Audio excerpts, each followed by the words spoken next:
Hey, dude, what's up? Leave me alone. Look, I don't know what's been up with you lately, but you've been acting weird. You, never respond to the group chat, and when you do, you just say, I drive, and then don't respond to anyone for, 2 days. You just wouldn't get it. No, I wouldn't, because you don't tell anyone anything. I feel alone now. I don't want to be around people. And why do you say that? Sometimes you just gotta go ghost and build in silence. And what exactly are you building trying to be Ryan Gosling?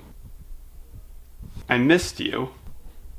I drive. You're a fucking loser, you know that? Wanna go to the gym? Yeah, I've only been asking for a few days, let's go. But I swear to God, if I hear one more I drive, I'm leaving you there. Ladies and gentlemen, though most likely gentlemen, I don't think the hoes are watching these videos. Welcome to Postmodernia, where everyone's broke, addicted, and alone. Don't we just live in the best timeline of the modern world's unholy trinity? Today, we're gonna be deconstructing the loneliness epidemic eating away at us. So, more than 1/10 of American men don't have any friends. It's not as bad for women, but still, it ain't much better on the guys without dicks side either. Just like my lack of ability to talk to women, I think that's another issue we can blame on postmodernism. The media, be it legacy or social, seems to have some infatuation with the lone wolf type. Jeez, it's almost like that's in the title of the video you clicked on. No, for real, it's everywhere. From he's literally me characters in movies to social media influencers to news platforms. Everyone seems to be going all in on this, giving up on people and just being alone. And it's not like the idea of being alone by choice is something that's really needed to be pushed on that hard to get people to resonate with it.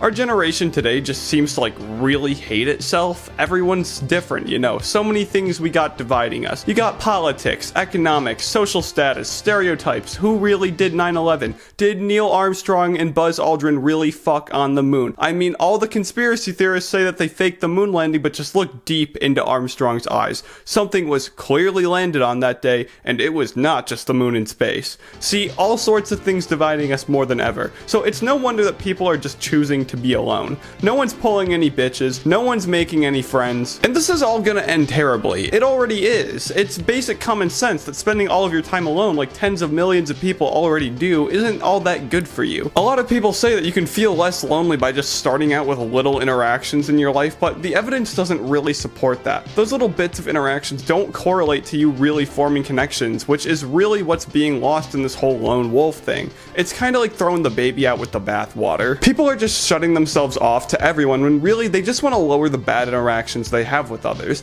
It's stupid monkey brain human nature to just jump to the extreme whenever something minorly inconveniences us. However, this extreme comes with a lot of negative health effects. There's the more well-known loneliness is as bad as smoking 15 cigarettes a day thing, but there's a lot of other things you might not know about how loneliness really screws with you. There's a link between loneliness and poor cardiovascular function, stroke, heart disease, dementia, and a whole ton of other things that have a tendency of leading to death. And to my limited knowledge, death is something you should kinda try to avoid. I heard that shit kills you. While I was digging around looking for the long-term effects of loneliness, I came across this article that I really feel with the slightest amount of common sense ends up coming across as one of the most brain-dead takes on the effects that loneliness has on people. Healthline must have missed the memo about the first part of their name when they dropped definitely one of the articles of all time right here. Essentially, all that it really is not having any friends gives you more time to focus on yourself, and that's better than having friends. But also, it can make you depressed and anxious. So if you're depressed and anxious, talk to a therapist about it. Or maybe, and just hear me out here, instead of blowing God knows how much money on therapy when you know what makes you depressed and you know how to fix it, maybe, and this is just an idea, you could just go and make some friends. Crazy, I know, but the article's reviewed by someone with a PhD and I don't have one, so maybe it's better to never talk to anyone again. I mean, the author also seems pretty smart. She seems pretty accomplished, and she worked for damn, when I said I wanted an alt girl to ruin my life, this was not what I had in mind. No, in all seriousness, this article is really like the textbook example of what I think of when I think about the media propagating the pros of being lonely. It's just such a one-sided view on the subject.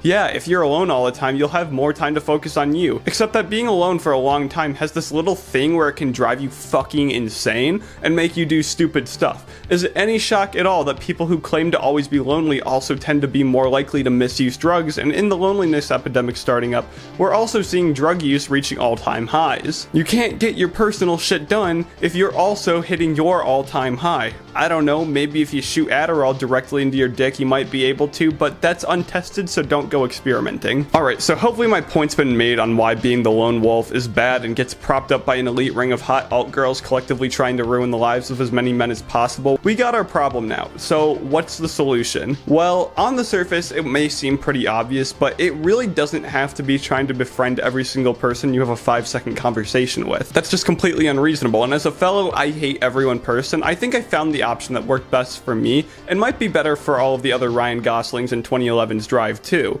Odds are, if you're one of those people, one of us, you didn't always used to suck ass at socializing, and you have an old circle of friends you can reach out to. Some of them may be even interested in finding out what you've been up to all this time. Sure, there's always going to be a bit of anxiety when it comes to reaching out to people, and sometimes it won't end the way you want it to, but it definitely could be worth something trying to reach out to your old community. Send an old friend a text, ask how they're doing, ask what they've been up to. I don't know, everyone's different. That's just what helped me get out of my I don't need everyone funk. Some of you might have always been bad at the whole socializing thing, and I guess in that case you really only got two options: just stick to the bad ending or ignore the voices for a few minutes every day until you find a nice core group of friends. That's really all you need, just a nice like 2 or 3 people who you're able to call your ride or dies, the dudes who would be willing to answer a call from you at 1 in the morning. Maybe it's a coworker, someone in school, who knows man, it's your life. I feel like not enough people really see the value in only having a core group of friends instead of trying to make as many friends as possible. It's better to have 4 quarters than it is to have 100 pennies, because you're gonna lose those pennies a lot easier than you will lose the 4 quarters. That makes sense? It doesn't take that much to not be lonely, yet it somehow takes all of your energy at the same time. It kinda just is like that sometimes. Ain't life a bitch? But to summarize, being the lone wolf gets too much hype. It's not good for you, and most likely it's just a cope for you not wanting to socialize. You have to stop coping behind this persona that isn't nearly as cool as you think it is, and establish a good core group of people. There's a ton of ways you can go about doing this. You just gotta choose the ones that work best for your situation. But yeah, thanks guys for watching. Help me get that sub count up so I can get some cool internet clout. No, seriously, you hear it all the time, but it seriously does help out more than you think it does. Alright guys, that is it from me. God bless you all and have a great day.